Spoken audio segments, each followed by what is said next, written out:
5 vans to pick up elderly, disabled, and people of color. Isn't that disgusting? I mean, just think about that. Throwing just people of color in that, and then having these vans go out and not pick up other people, that's racist. It's racist. We got to start calling Corey Mason, Mayor Mason, racist, because he was involved in this.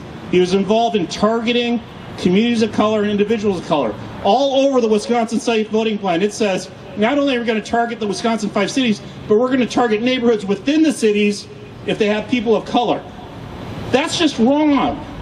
It's wrong to suppress the vote. It's wrong to favor the vote. The government owes us a solemn duty to treat each of us equally regarding election.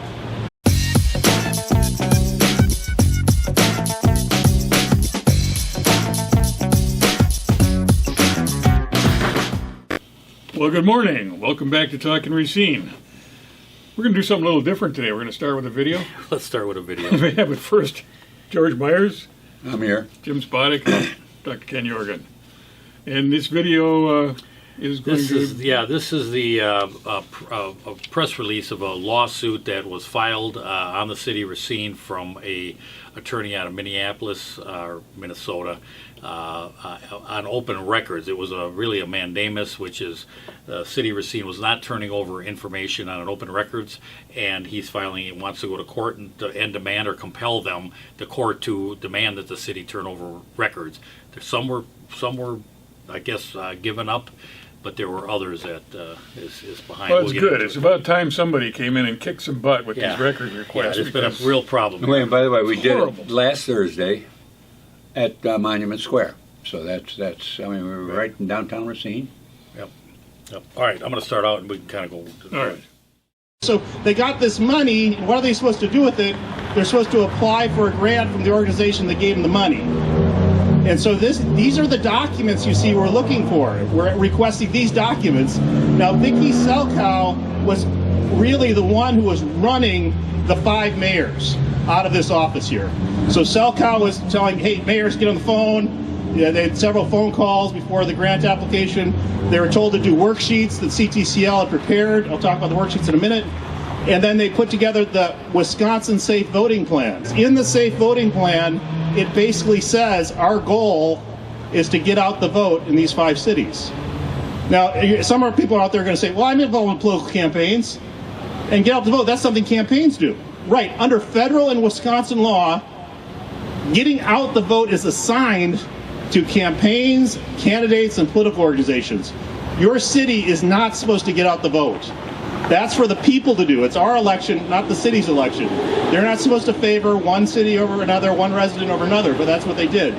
So those documents then are there, and we don't have them all, and we're guessing. Now you can have your own guess. I'll take a poll in a minute. And let me give you one more background fact. That we got Vicki Selkow's social messaging, and not only did she not like Trump, but she actually said on her social messaging that she doesn't like Trump supporters. Okay, so this is social messaging. She says she doesn't like Trump, she doesn't like Trump voters, and she's putting together an $8.8 million deal with the Wisconsin 5 mayors to get out the vote in these 5 cities. I kind of want to stop it here because he brings up Vicki Selkow. Now she is in the mayor's office within the 5. I believe there's 5 people in that office. Yeah, that the are staff members. The staff members. So what he's talking about is CTCL, which is the Center for Tech and Civic Life, and that money that was, and we've talked about it on the show. Yeah, that's the Zuckerberg money. The Zuckerberg money. So he's saying, with this suit, I'm asking for documentation. I was only given a certain amount, and these worksheets, which he talks about are important, are probably the worksheets to the mayor or to CTCL. I don't the mayors of the 5 cities or to CTCL. I don't know exactly what it is, but he's not getting it. Well, here's the other thing too. It's one thing you heard what he said, how it's illegal. It's another thing when you got the worksheets that show exactly what they did that was illegal, because that's going to really nail it down. I mean, we're always talking about proof and all this type of stuff. Yeah, there's lots of proof out there for a lot of things. The question is, do we get to see it, and do we get it to a court? Because that's when it really becomes proof, when it's on the judge's desk and it's before the jury. I think now we're talking about it being proof. Let's talk about just open records requests, just real quick here. Time for compliance and procedures. Each authority, upon request for any record, shall, as soon as practicable and without delay, either fill the request or notify the requester of the authority's determination to deny the request in whole or in part, and the reasons therefore. It's pretty clear that the law wants these records to go out to the requester ASAP, but they don't specify what ASAP means, reasonable amount of time. Right. And the City of Racine, in our experience, and the experience of many people that we have interacted with, is that the city will delay, deny, and just ignore records requests. We've had it happen to us. Several people that we know have had it happen to them. And now it's getting to the point where there's a lawsuit and they're going to have to produce these because they're going to be evidentiary. Right. Exactly. And there's no reason why it had to And get this far. who keeps the records? Who controls this to keep this information from the citizens? Well, in the City of Racine, it's Scott Letney, Absolutely. the city attorney. Yep. He's the guy that really has his thumb on the lid. Well, and he's the one that works with the law enough to know how long he can delay and just keep things from happening. In other words, he feels very confident of that, where the average person might say, well, I got to do it in a practical and without delay. I better get to it. But the lawyer comes up and says, don't worry about it. You got plenty else to do. I'll cover you. Right. And that's why a Every guy like Scott response Lenny that is. goes into the city, there's almost a form letter that comes back and says, "We are just so swamped. We'll put you in line, and we are so swamped." And part of that, the courts in the past in Wisconsin have said, well, if they're swamped, they may have to delay it a little longer than normal. Well, and we reported on that some time ago, where we sent in a request, and they said it'll be answered in the order received. And then we found out that other orders or requests had come in after ours, and those were being fulfilled, and ours Right. wasn't. And it wasn't an extraordinary request either. No. It was pretty simplistic. But one of the things we did kind of touch on the Journal Times article, which Adam Rogan did an article. He did a good job. In there, Scott Letney says, I don't know if you guys got that. Yeah, right here. Yeah. None of these requesters have contacted the city regarding insufficiencies to those responses, nor have they submitted follow-up requests. Now, insufficiencies to those responses. There were no responses. Yes, exactly. So, this is just bullshit that he's throwing out there in public, We're so talking people think that he's 4, taking care of 5, his job. 6 months of no contact. You got it. Well, we're working on it. We're working on it. No, it's bogus. It's delay and deny. Yeah, and that's what the City of Racine is. You don't get to be the city the way it is with open and honest and transparent like Houghton. You don't have That's that. for sure, no. You don't have that in the City of Racine. And you have aldermen, you have individuals, the mayor. No one holds it accountable. So, I think the Journal Times reporter said, or this Cardell said, the only time the Journal Times gets records requests is when it's something good that the city looks in good. Where they can use them as a publicity arm. Yeah. Right. Then they get the records request. So this is a big issue in Racine. This attorney is now taking it on, and he talks about it. Now we don't have it on video here, but he talks about multiple suits. He's not going to play. And this guy, they're a firm, and they got money, and money's. I'll tell you one thing that you deserve a little bit of credit for is remember a couple of weeks ago you mentioned, I think they're going to throw Vicky Selko under the bus. Yeah. I don't know exactly where these tweets came from, how they came up with these, if somebody accessed a Twitter account or what, but they're pretty embarrassing. Yeah. They're so partisan, they're so opinionated, and this is the stuff that has somehow or another come out, not in response to the request, but somehow it filtered out into the public domain. And I think you're absolutely right. A lot of this stuff is embarrassing to her personally. This is 33 pages are on the exhibit of the lawsuit. This is part of the exhibit. There's like 80 pages. 33 pages are tweets of Vicky Selko. and they're embarrassing. I mean, they're embarrassing too. As far as I'm concerned, I would not. This is on a funded cell phone from the city. And there's no reason to believe that this is isolated and unique to her. Correct. But this is what's come out. Yeah. So I think what's happened here is when he goes to court, he's going to ask the judge, say, well, what makes you think that the records, that you weren't given all the records? Well, here's 33 pages of something I asked for that I did not get. So how much more is out there? I don't know if this was even included in the request specifically, because this is all Twitter stuff. Right. Well, it was social media. And here it is. It's a funded city cell phone that Vicky Selko uses, and used it to, well, obviously a lot of this is personal. It's Vicky Speaks is who she is on Twitter, so apparently she feels as though people want to hear what she has to say. Why does a public employee have time to engage in this kind of, inane banter? Doc, I think they are so comfortable in the fact that they can run this city the way they feel, and there's no barriers. Nobody's watching. Nobody's watching, and nobody cares. It's like, well, some people's are watching. Yeah. If this was, let's just say, for instance, they put something on there that wasn't sanctioned within this social realm of the 5 people in mayor's office, yeah, she's going to get reprimanded. But apparently, as long as you're supporting Warren and Biden and certain things that fit the parameter in that office, then I guess it's okay. I think the thing that Cardell was interested in, as I recall looking at his argument, was that this money was being used illegally in the first place.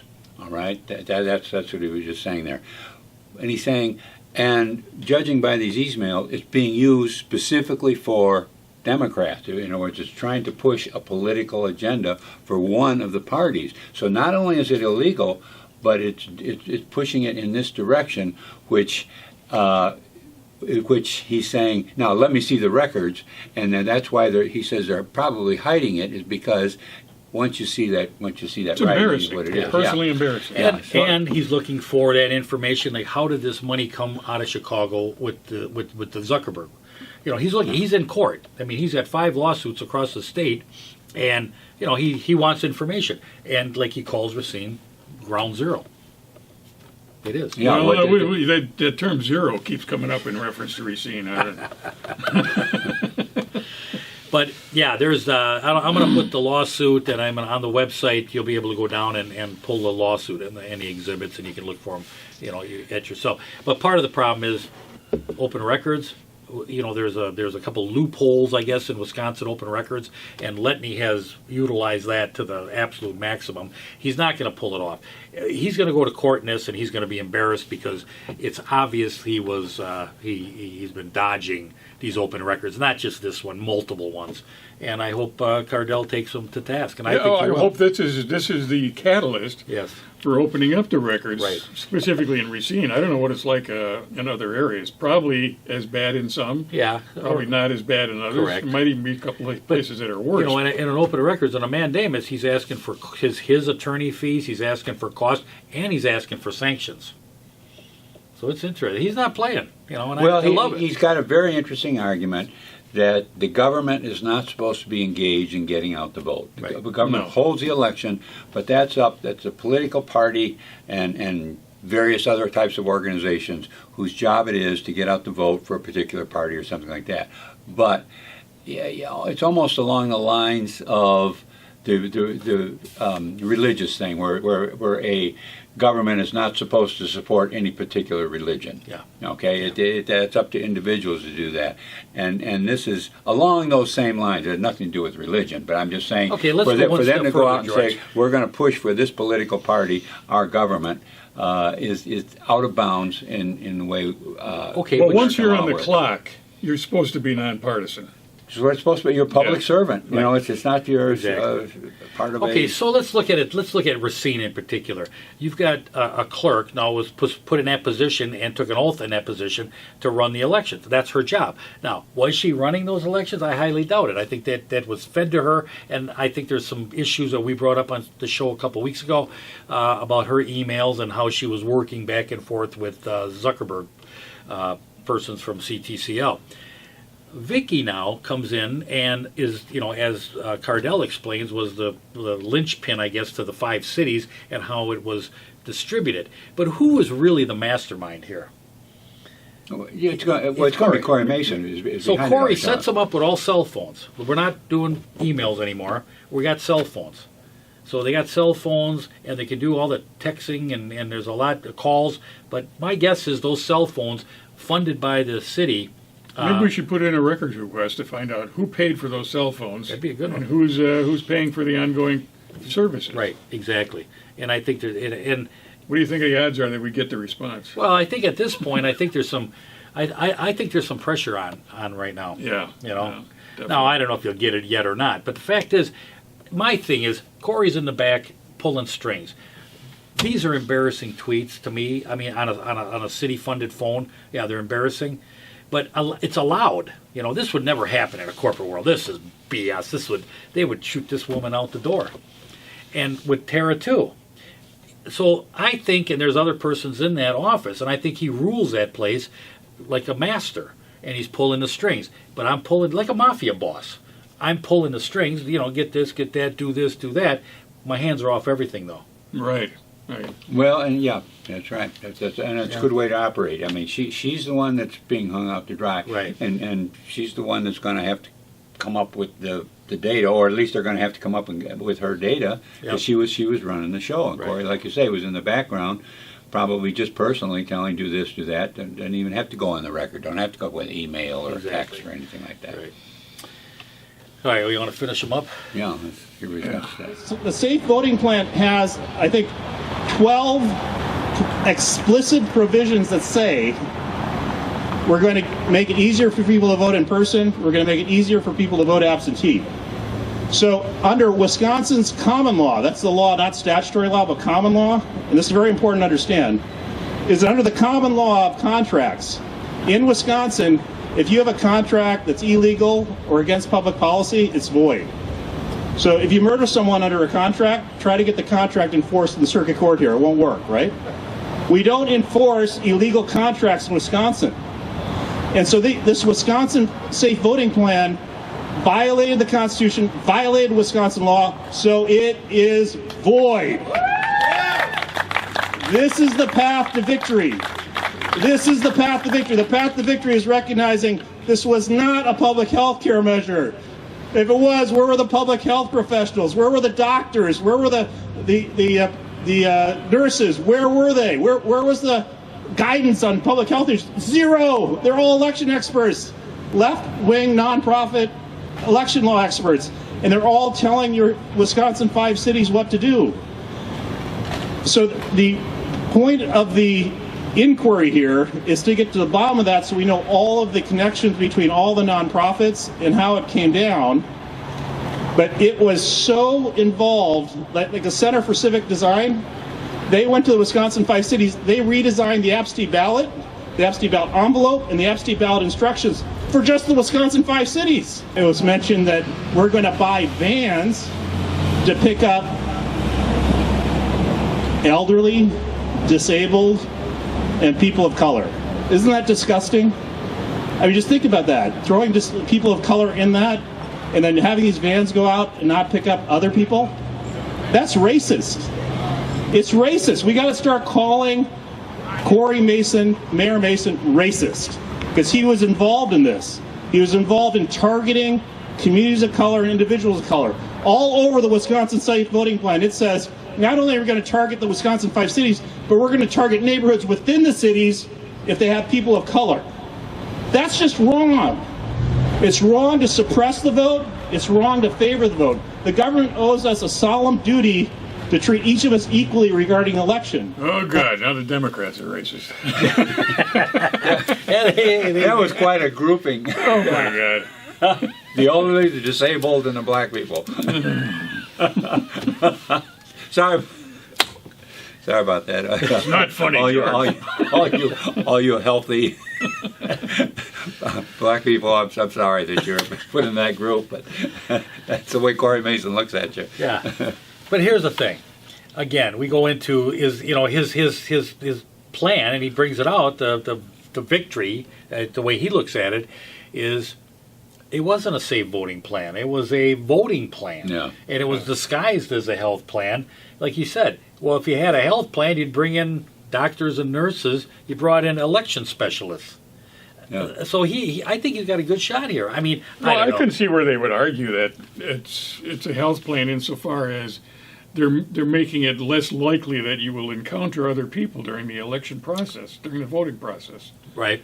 So that's one argument. They'll have an argument. I mean, obviously, anytime you go to court, there's going to be and that's why you go to court, to get both those sides out. Yeah.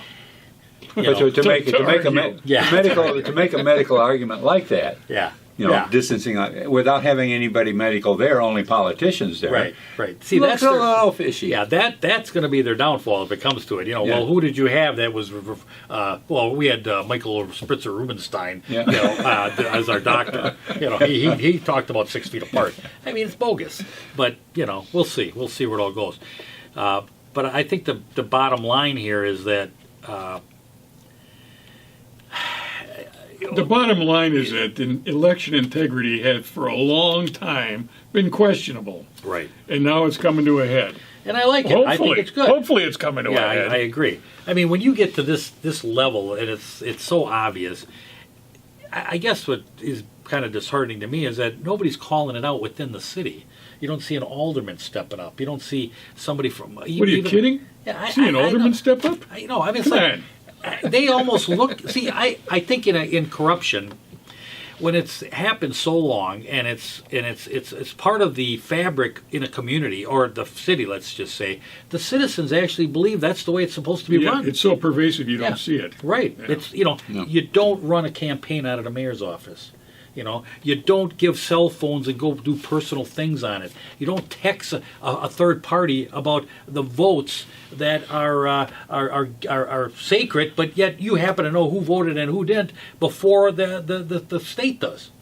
I mean, that's wrong, and this is where we're at. So we got a big hill to climb, to get this straightened out. But it needs to. Well, get we've only straightened been out. doing this for a couple hundred years. What, 240 years? So, And I know for crying out loud. there's nothing here Be that. patient, will you? Yeah. Well, a long time ago, it became illegal for legislators to do anything out of their office that had to do with campaigning. Right.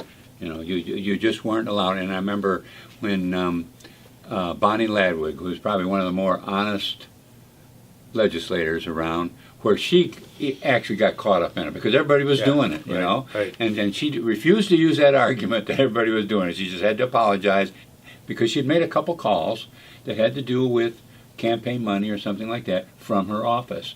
So to have a whole program going on like this, giving out phones and everything in the office, is so far removed from the restrictions that were put on legislators and people in the government to perform campaigning. It's like I you think said, it happens- it's become well, everybody's doing it and Right. everybody's just accepting it. It's incremental. It's a little bit this election, a little bit more the next election, Yeah. and then those things are baseline. And then somebody takes it off in another direction, and pretty soon the whole system is so Yeah, that's corrupt. exactly right. What I was talking about, it goes back 20, 30 years. Oh, God, 200 years. No, I'm talking about Bonnie Ladwig. Yeah. Just a little bit. But there was an and there were ethics. 4 or 5 legislators, Democrats and Republicans, Okay. that got caught up on this Yeah. big investigation, and they were embarrassed. But the thing was that was so minor compared to what Corey Mason's doing now. It's just minuscule compared we to definitely have. how he's taken politics right into the office, canning out phones, doing stuff. got a campaign office in the mayor's office. Millions of dollars of money coming in to affect the election, and Here's I got a question. Okay, now we've got Attorney Cardell taking the City of Racine when it's going to obviously, the serial violator of open records is Scott Letney. He's going to bring it into court. Now, are they going to pull a Sandy Widener and say this is attorney-client privilege? Oh, God. I mean, he's going to try. Now, he's not going to be able to pull it off on this because this is now going to get national attention. I mean, Cardell has been on. We even had it on his show on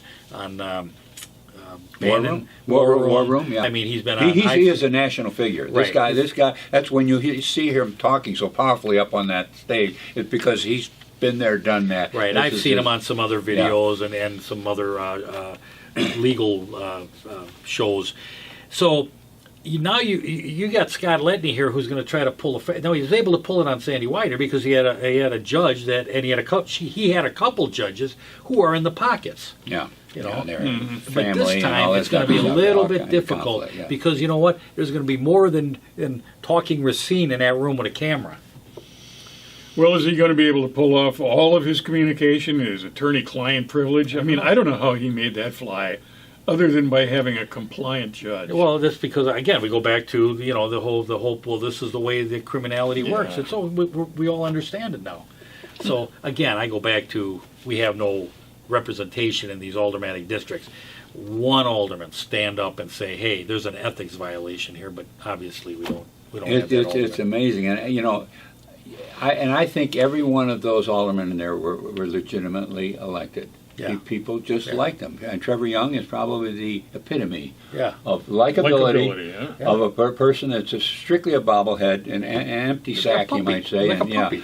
and it's but he's But I like him. yeah, but he I like dogs. Rub the puppy, rub the belly.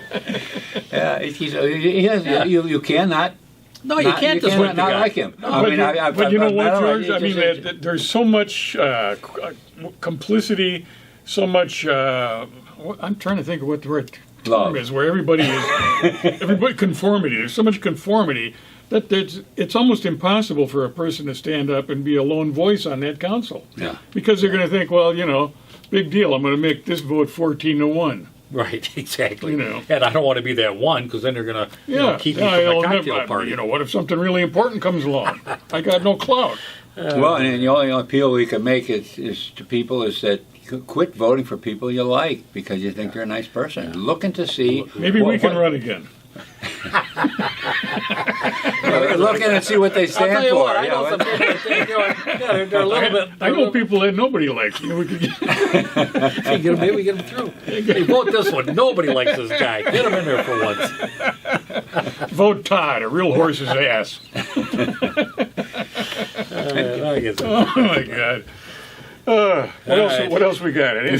Can I talk just a little bit Yes, about absolutely. having honest elections? The All right, go ahead, let her rip. the four pillars. Yeah, 2 minutes, I got to George. pick the 4 pillars. That would take me a lot less than that. The 4 pillars to having honest elections. The first one is in person. We've got to cut down on all this absentee stuff. It's only the very, very most necessary, but hopefully just get rid of it. But in person is number 1. The second one is on paper, which we seem to have. We got ballot.